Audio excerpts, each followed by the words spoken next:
I'll have to admit, this video has been one of the harder ones I have tried to make. A couple of days ago, I made an allegation saying that gold is going to be worthless in a shit it's the fan scenario. It's going to be worthless after the shit hits the fan scenario kind of subsides. Because currency requires faith.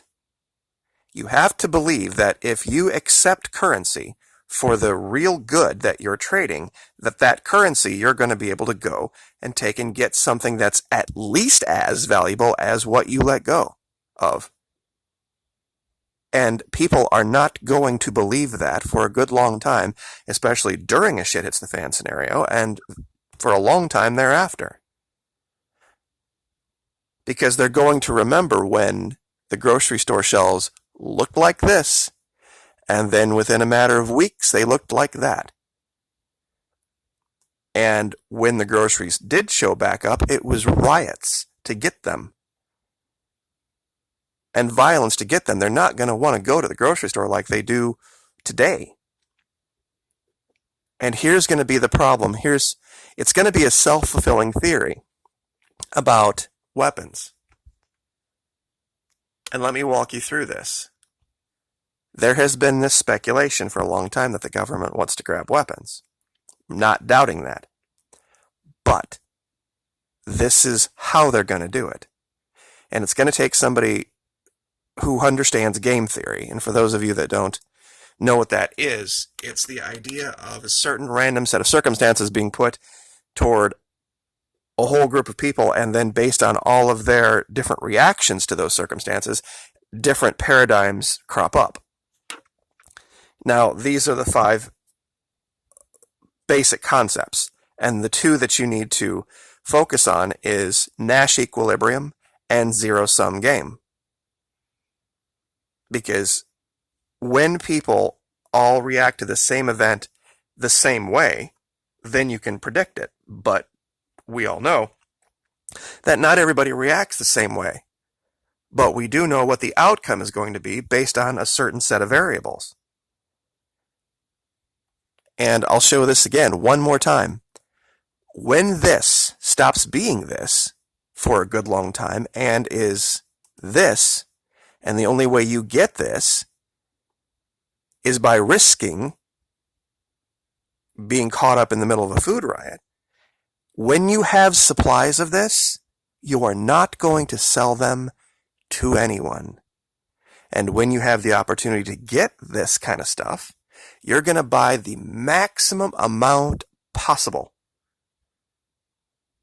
And you're going to trade any resource for it because this is a consumable.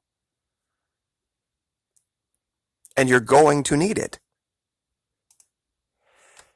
This is part of the problem of YouTube, especially in this part of YouTube, because it's become an echo chamber. Because so many YouTubers are so worried about saying things that their listeners agree with, because they don't want to lose subscribers and they don't want to lose views and all this kind of crap, that they don't think independently. They don't think outside the box, and when they do, because of all the trolls that come in and do all of their nonsense, a lot of YouTube guys just go back to spouting the same old thing. And that's basically the economist. Rationality here is basically just assuming that everybody thinks the same thing. And in this part of YouTube, pretty much everybody does. There's a religion around prepping. There's a religion around shit hits the fan that has cropped up, that either you believe A, B, and C are all going to be the truth, or if not, you're just a shill for the Illuminati or whatever. There is no free thought, and I'm going to try to beat that. It's not going to be easy, but if you folks really want to use game theory and understand this for yourself, you're going to have to learn to play 2D chess out 20 and 30 and 40 and 100 moves. Forget 5D. There's going to be things, and I brought this picture up just to show this thing called hidden check. Because this is what's going to happen with the weapons situation in this country. And people have already, at my videos, said this. because we're talking about three different things: gold, food, and guns. Now think about this critically. If you are the type of person that believes, I'm going to have lots of guns and ammunition because when shit hits the fan, I am going to go out and use that to go rob people. So I'll have as much food or gold or whatever else as I want. Anybody else without guns or ammunition is just going to be shit out of luck. That shows you're thinking literally one step down the road. It's that exact basis of thought that's going to give government every excuse they need. They're going to say, see, this is what we always said. The Second Amendment folks weren't talking about hunting. They weren't talking about self-protection. They weren't talking about protecting their neighbors. They were talking about wanting to be criminals when they could get away with it. And so gun ownership leads to criminal activity because people just can't resist the power trip of them. And they're going to use situations like this to show it. And your strategy is going to work for a minute until the government starts to go house to house to house to house. And people who just so happen to have guns and just so happen to have a lot of supplies of food are going to be just seen, well, clearly these are criminals. And they're going to take the food and the guns and the people, whether they did it or not, just based on the visual evidence. I'm not saying that's right. I'm just saying that's going to be the case. That's why that strategy long-term doesn't work. Especially folks that have gotten caught up in this freeze-dried prepper crap garbage that's all over YouTube. Saying it's going to last 30 years. Think about that. You really want to reconstitute 20-year-old dried meat and eat it as if it's going to be nutritious? It's a game. It's a game that they're playing, and they don't think that you're going to use game theory to figure it out. Gold, the dollar, all currencies require faith in them. That's why you're seeing a collapse in cryptocurrency at the moment, because people are losing faith in its ability to do what it said it was going to do. And that hasn't happened in a vacuum. There are forces out there attempting to keep it from doing what it said it was going to do. And that was a lack of foresight on the creators. Satoshi probably didn't realize how much pushback when he created this that it was going to, run into. But zero-sum game, when you don't know where the next meal is going to come from, when you don't know where the food's going to come from, you're dealing in zero-sum.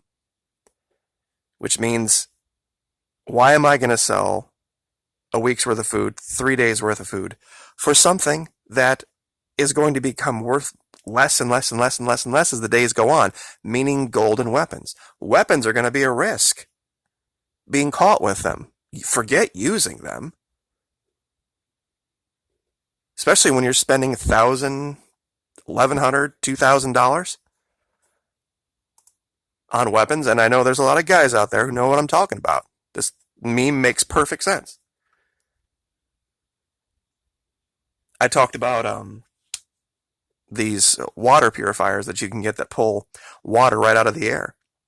They use a lot of electricity, but if you have a solar system that can set up and you can generate electricity through just sunlight to run one of these, I would invest in that much quicker than I would invest in a third or fourth or sixth weapon. Because you could create water pretty much infinitely, I suppose, if you had enough filters. And that's going to be something that people value. I could see people trading food for water.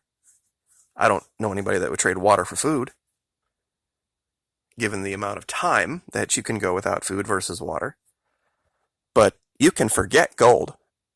You can forget the dollar will be worth more than gold will. Maybe not in the markets, but in reality, on the ground, when those stores open back up, when the shit hits the fan situation starts to abate, it starts to fix itself, those cash registers aren't going to be accepting gold, physical gold, for anything. This is something you might be able to trade privately, and if that's the case, trading privately, bartering is bullshit. It's not going to work. If you don't think that's the case, go to the barter section of Craigslist now, and you'll just see bunches of people's trash. And you'll see there are some people out there that are, jarring honey and making preserves and doing all this kind of good stuff and natural remedies, and that's fantastic. But I'm sure down in the comment section, a lot of you who've done this can probably attest to this, that there are all sorts of people that'll approach you trying to get you to take their garbage, their trash, their stuff they can't use anymore for your products. And you don't want people's garbage. You don't want people's trash. You want something that bears at least the value of the thing that you're providing. And when food is scarce, and when trucks aren't rolling and they're not showing up at the store, and there isn't gasoline at the pumps, and you have these roving bands of people out there with weapons who think they've got it all figured out, and they're causing all sorts of government headache and heartache for the rest of us, and you realize how much of a risk those things are, you're going to dump them as well. Because when it comes right down to it, feeding your family is number one. Feeding yourself is number one. And if you're not going to do those things, every other strategy means nothing without that basis.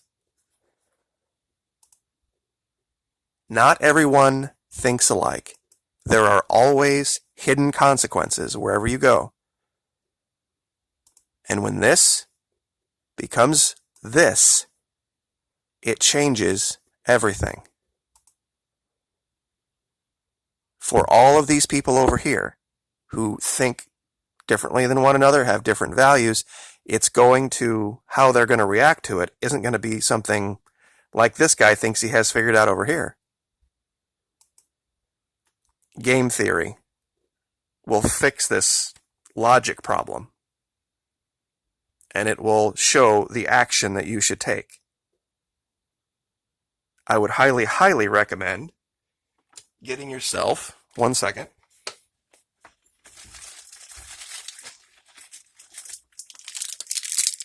let's see if I can get this on camera,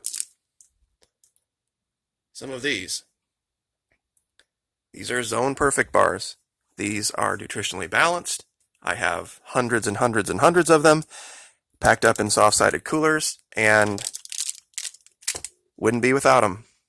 Can go months and months and months. I don't have to reconstitute them with valuable fresh water. I don't have to worry about utensils to eat them with, or wasting more water cleaning the utensils. And look up zoneperfect.com, or look up the book, Dr. Barry Sears, The Zone, and you'll see why this is your survival solution. I don't have a dime in stock in these people. It's just, it took me a long time looking through all sorts of different survival food solutions to find one that would actually work in reality on the ground in that type of a situation. Portability, utility, nutrition, everything all comes together in this one component of survival. They're not the solution to everything, but all of the freeze-dried stuff, just give it to a church, give it to a homeless shelter, and start over. So, I will leave it there. Gold will be, just like the Bible says, worthless. People will throw it in the streets. Why? Because they're going to be lacking faith in it. There are going to be people that tell you all sorts of stories. Oh, it's worth this and that, and this market and the other, but it comes right down to it. People are like, yeah, that's great, I can't eat it, and I don't know anybody who wants it. So, you guys have a great Thursday night, and we will see you tomorrow. Thank you. Like, share, subscribe.